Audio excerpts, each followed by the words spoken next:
Evolution of Project MK Ultra. With the CIA and National Security Council firmly established, the first in a series of covert brainwashing programs was initiated by the Navy in the fall of 1947.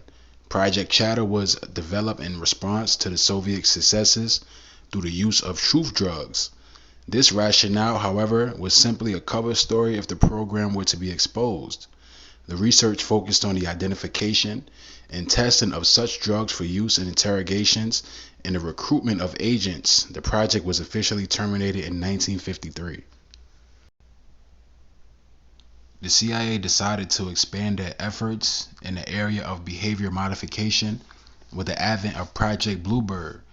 Approved by Director Alan Dulles in 1950, its objectives were to 1. Discover a means of conditioning personnel to prevent unauthorized extraction of information from them by known means.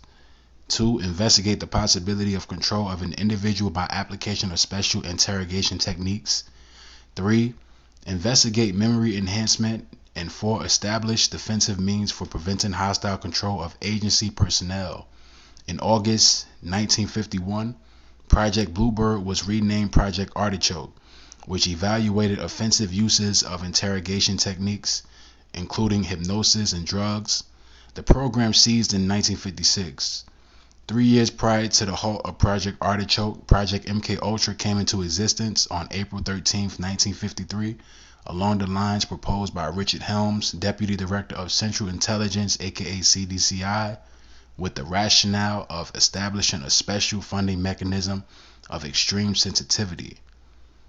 The hypothetical etymology of MK may possibly stand for mind control with a K, the German pronunciation or the German style.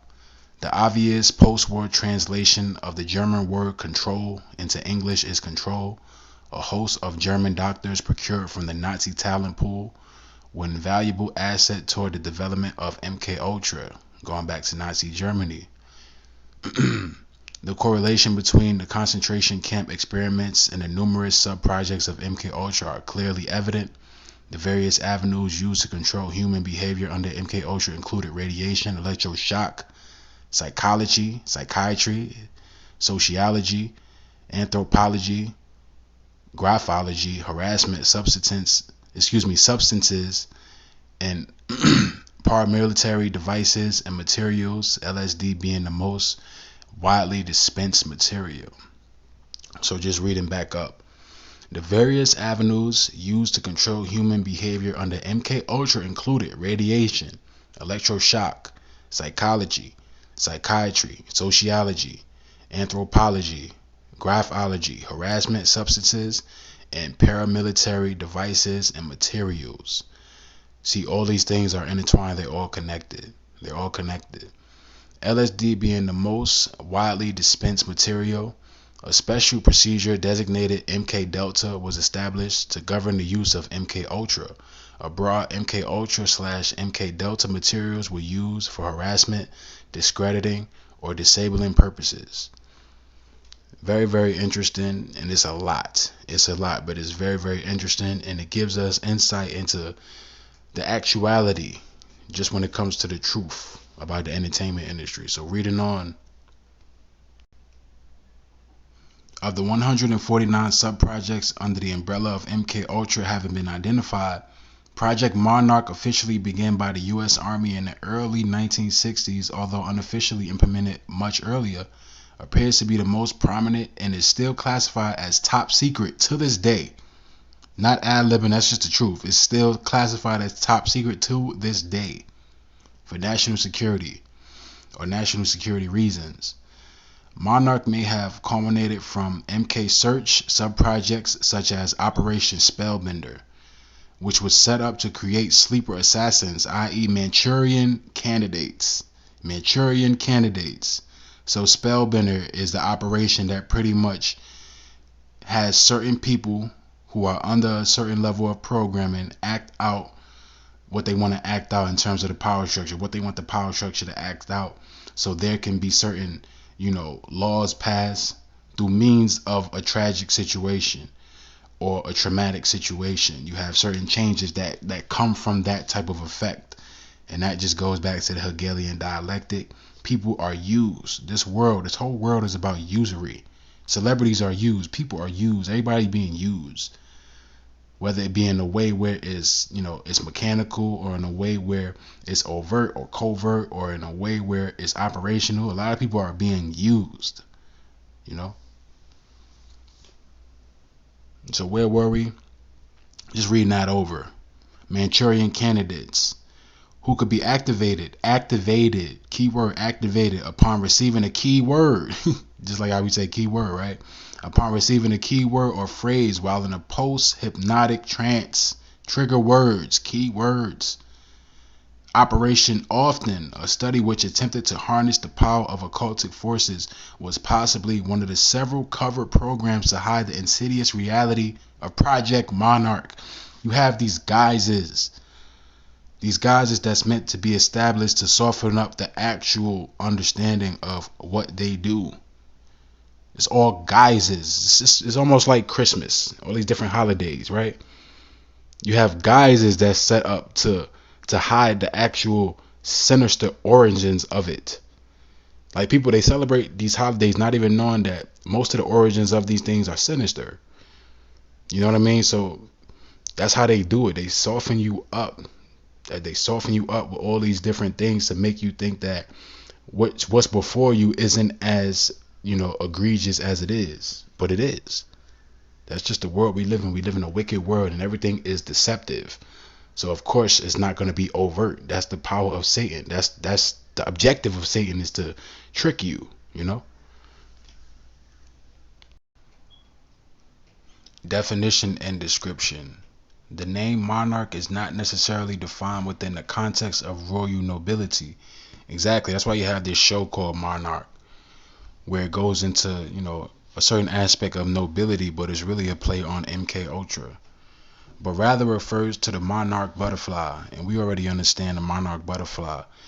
Like, when you think about Kendrick Lamar's album To Pimp a Butterfly, that's a play on a monarch butterfly. Believe it or not, the man is under MK Ultra programming. Also, when you think about Draymond Green in his commercial from years ago, where he's promoting some sort of oral commercial for your teeth and whatnot, you had the butterfly motif, because that represents him being under programming. You also have this gay man, some gay celebrity dude that was at one of these award shows where he was just tatted up in butterflies or some shit like that. We just had a bunch of butterflies on him, representing the monarch program and the allegiance, but also, to a greater extension, the programming. Just when it comes to the powerful level of it, is powerful. That's why you see these people, they go into their triggers just when it comes to certain things that move them, like the monarch butterfly. That's a part of it. So just reading on, where were we? Oh yeah, the name monarch is not necessarily defined within the context of royal nobility, but rather refers to the monarch butterfly. When a person is undergoing trauma induced by electroshock, a feeling of lightheadedness is evidenced, as if one is floating or fluttering like a butterfly. There is also a symbolic representation pertaining to the transformation or metamorphosis of this beautiful insect from a caterpillar to a cocoon. Dormancy, inactivity, caterpillar, where you're in your stages of transformation, and then you turn into that caterpillar, that butterfly, and you blossom, and you're free. It's the same thing as the MK Ultra procedures, where you start off as this caterpillar, you're in this cocoon, you're in this room, or you're in this control, where you're trapped. But over time, throughout, the paces of undergoing the trauma is pretty much parallel to, the caterpillar, and going through his paces to where he turns into a butterfly. You feel what I'm saying? And when you listen to that album, To Pimp a Butterfly, Kendrick Lamar breaks this down, obviously on the surface level, but if you listen closely, you understand what he's really telling you. You feel what I'm saying? So it's a lot. It's really a lot, but it's something that's interesting, because it's a telltale. It's really a revelatory thing. It's really a great revealer. So Let's just read up. There is also a symbolic representation pertaining to the transformation or metamorphosis of this beautiful insect from a caterpillar to a cocoon, dormancy and activity to a butterfly, new creation. Right, it represents rebirth. It represents rebirth, which will return to its point of origin. Such is the migratory pattern that makes this species unique. Occultic symbolism may give additional insight into the true meaning. Psyche is the word for both soul and butterfly, coming from the belief that human souls become butterflies while searching for a new reincarnation. All goes back to, Hindu concepts. We already understand that when we go, all go unto one place and we don't come back. We await our judgment. That's what it is. Some ancient mystical groups, such as the Gnostics, saw the butterfly as a symbol of corrupt flesh, the angel of death. Remember Mangel. In Gnostic artworks was portrayed crushing a butterfly. A marionette is a puppet that is attached to strings and is controlled by the puppet master, hence monarch. Right, it's all mind control. It's all revolved around the same thing. It's mind control. Programming is also referred to as the marionette syndrome. Imperial conditioning is another term used, while some mental health therapists know it as conditioned stimulus response sequences. Project Monarch could be the best described as a form of trauma-structured dissociation and occultic integration in order to compartmentalize the mind into multiple personalities, aka alters, within a systemic framework. During the process, a satanic ritual, usually including Kabbalistic mysticism. Kabbalistic mysticism is performed with the purpose of attaching a particular demon or group of demons to the corresponding altars. That's why these people, they conjure up these spirits depending on whatever position they're in regards to the altar. So Nicki Minaj, like, she got her altar Roman. She gets into this demon, like, she conjures it up, and that's all based off of the alterations. Like, alter is just a breakdown of the word alteration, like a change up. You get into a different body or a different person, a different mentality, a different mood. You feel what I'm saying? So it's just crazy how you go back to this. This is like something that you can reference just in terms of understanding how these things work. You feel what I'm saying? It's other references, and this is just one of them. So where were we? Altars, right? Of course, most people would view this as simply a means to enhance trauma within the victim, negating irrational belief that demonic possession actually occurs. Right, because first of all, you got to be spiritual in order for you to grasp that that is something that's a real thing. But if you're not, then you can see it as this on the surface. And this is pretty much telling you what it actually is. Just possession, demonic possession. Like, if you're somebody that's under my control, you're under possession. That's what that is. Now, we understand that the entertainment industry, they give it to you on a certain level where, it's apropos, just in regards to the extension of the mind control, where it's more of a demonic possession. Other than homosexuality and stuff like that, you really see it in the celebrity world. What I'm pretty much saying is that the demonic element of possession is something that you see with homosexuals and whatnot. That's just, you see that everywhere. You come across that. And that's pretty much the only thing that's in common with the celebrities in terms of the demonic possession that they undergo, because it's a part of the procedure going back to MK Ultra. That's 1977, 1947, so on and so forth, where these procedures, it pretty much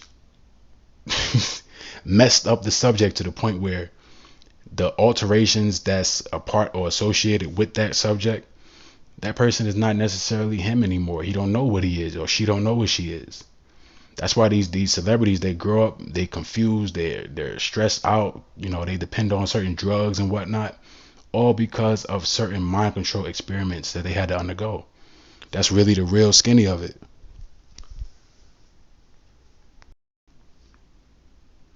Another way of examining this convoluted victimization of body and soul is by looking at it as a complex computer program. Yes, your mind, like the brain and how it functions, is similar to a computer. A file, which is an alter, is created through trauma. repetition, and reinforcement in order to activate the trigger, the file. In order to activate, which is, pretty much triggering the file, a specific access code or password, cue, or command is required.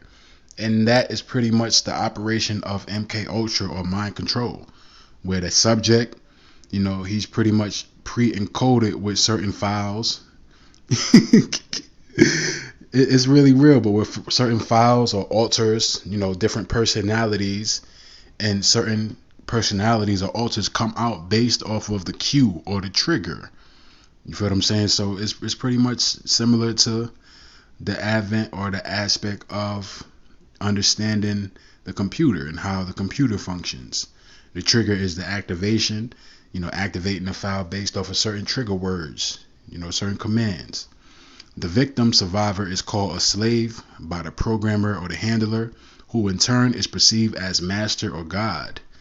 And I like how the God there is lowercase because, it just gives you the understanding, of the distinction, the delineation. But you see that a lot, even in the entertainment industry. Like, what they do to cover up that understanding of the word master, they say uncle. That's what they say. Like, Alchemist, the producer in hip-hop, the hip-hop producer Alchemist, they refer to him as Uncle Al. Not because they look at him as an uncle, it's because the term uncle means master. He's an alchemist, he's a Kabbalist, a big-time Jesuit, and he's someone who is a quote-unquote Jew, so he practiced Kabbalism. He practices that, and you can just tell based off of his associations and certain people that he's close with, that he worked with, like Earl Sweatshirt. If you listen to what Earl Sweatshirt raps about, then it's easy to understand what these things are about. It's the entertainment industry, man. Just because you have one portion of it doesn't mean that's not the whole thing. You have to express and you have to convey esotericism. You have to. And it's all a part of mind control. The mind control makes it easier for the subject to go into that. Believe it or not, that's what it's about. That's why a lot of these rappers, they're able to rap how they rap with the ability that they do, because it's part of the mind control. Obviously the Most High gifted these people, but for the most part, they're modified. They're modified. Believe it or not, genetically, and just based off of the mind control aspect by extension. So just reading on, where were we? Another way of examining this convoluted victimization of body and soul is by looking at it as a complex computer program or file, which is an alter is created through trauma, repetition, and reinforcement in order to activate or trigger the file. A specific access code or password, which is a cue or command, is required. The victim code or password, cue, or command is required. The victim survivor is called a slave by the programmer/handler, who in turn is perceived as master or God. About 75% are female, since they possess a higher tolerance for pain and tend to dissociate easier than males. Subjects are used mainly for covert operations. Prostitution and pornography involvement in the entertainment industry is notable. Yes, it is. Very, very notable. A former military officer connected to the DIA told his writer, in the big picture, these people, Monarch victims, are in all walks of life, from the bum on the street to the white-collar guy. In corroboration, a retired CIA agent vaguely discussed the use of such personnel to be used as plants or chameleons for the purpose of infiltrating a designated group, gathering information, and or injecting an ulterior agenda. And the average person on the earth is pretty much an MK Ultra victim to a degree. But we already know, to the extension of it, it's these celebrities, these people that set up as gods or influencers. That's just what it is. There are inordinate amount of alters in the victim/survivor, with numerous backup programs, mirrors, and shadows. A division of light side, which is good, and dark side, which is bad alters, are interwoven in the mind and rotate on an axis. Yes, it's pretty much a battle within the person of good and evil when it comes to the spectrum, as well as what side they want to be on for that moment. But it's also based off of the handling aspect. So it's not like they make that choice. It's not like they make that choice. Now, where were we? There are inordinate amounts of alters in the victim/survivor, with numerous backup programs, mirrors, and shadows. A division of light side, which is good, and dark side, which is bad. Altars are interwoven in the mind and rotate on an axis. One of the main internal structures, of which there are many within the system, is shaped like a double helix, consisting of 7 levels. Each system has an internal programmer. Each system has an internal programmer who oversees the gatekeepers/demons, or i.e. demons, who grant or deny entry into the different rooms. A few of the internal images predominantly seen by victims/survivors are trees, the Kabbalistic tree of life, which is also based in the understanding of Luciferianism going back to the Babylonian mystery school system, with adjoining root systems, infinity loops, ancient symbols and letters, also representing the caduceus. Spiderwebs, mirrors, or glass shattering masks, castles, mazes, demons, monsters, aliens, seashells, butterflies, snakes, ribbons, bowls, flowers, hourglasses, clocks, robots, chain of command diagrams, and or schematic of computer circuitry boards. It's a lot. It's a lot, but this is very interesting and a very, very good read. So we're going to continue on. A majority of the victims/survivors come from multi-generational satanic families. So this is just going into the bloodline and the twinning aspect. So satanic families are usually bloodlines and are ostensibly programmed to fulfill their destiny as chosen ones or chosen generations. Think about LeBron James. He's referred to as the chosen one, and it's a reason for that. It's based in MK Ultra. Same thing with Tiger Woods, the chosen one, right? And it's also a play on Israel. It's also a play on the people that's in power. They know who LeBron James is according to the book. They know who our people are. But the chosen one aspect, that's something that's, that's based in a person or a subject pretty much having a pre-prognostication. It's something that they set out to do and fulfill based off of it already being planned for them.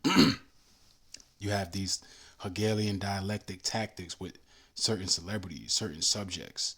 You know what I mean? It's the same thing with Tiger Woods, same thing with LeBron James. He pretty much fulfilled what he was gonna do in terms of the pre-understanding, the pre-script.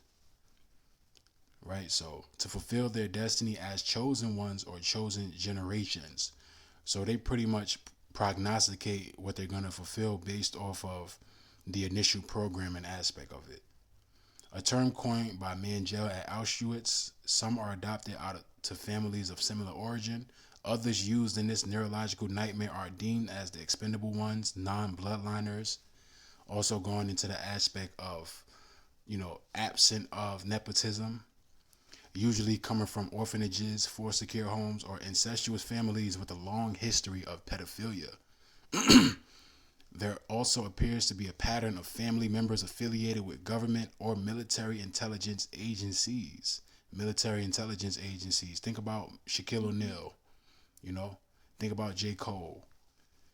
Many of the abused come from families who use Catholicism, Mormonism, or charismatic Christianity as a front. That's what they do. They use the whole Christian altar as a front. Because these people are Luciferians. You cannot drink of the cup of the Lord and the cup of the devil. You just cannot.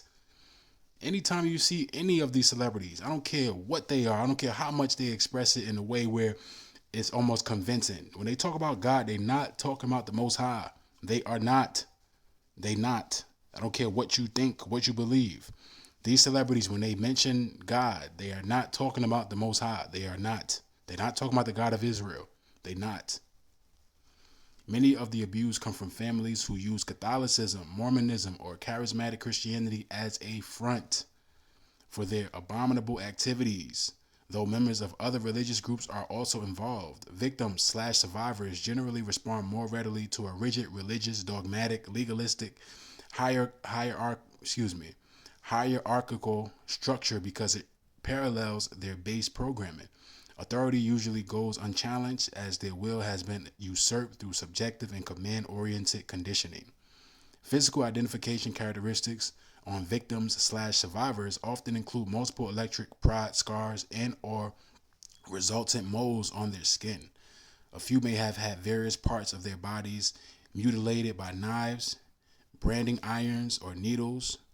Butterflies or occult tattoos are also common. Remember, just like I said, if you look up, just look up MK Ultra, you'll see a celebrity. I forget this person's name, but it's a gay celebrity who's tatted up with butterflies on them because that's part of the programming. That's part of the programming, right? So where were we? Butterfly or occultic tattoos are also common. Generally, bloodliners are less likely to have the subsequent markings as their skin is to remain pure and unblemished. So we're going to read on, but this is definitely something that's very, very interesting and a good read, very insightful. We're going to read on.